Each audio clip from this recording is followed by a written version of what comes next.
अस्सलाम वालेकुम जनाब। पाकिस्तान के सारे शौकीन भाइयों को जी फ़हीम नकवी दा सलाम जी।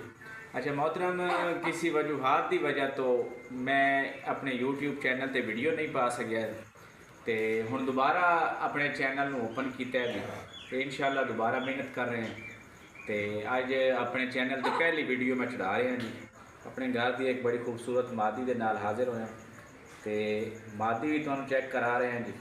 मादी भी गौर नाल चैक करो तो दसना है कि तुहानू मादी साड़ी किवें लगी है। तो इंशाल्लाह जी हुण नैक्सट विलॉग दे विच साडे विलॉग 15-15 20 मिनट के आएंगे, तबसराबाजी भी होएगी, अच्छा शौक भी विखाया जाएगा। तो फ़हीम रज़ा नकवी असील क्लब जंग जनाब याद रखना है, इनू प्रमोट करो चैनल में।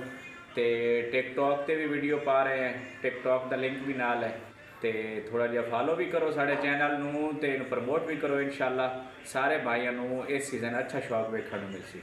अमान अल्लाह। अल्लाह हाफ़िज़।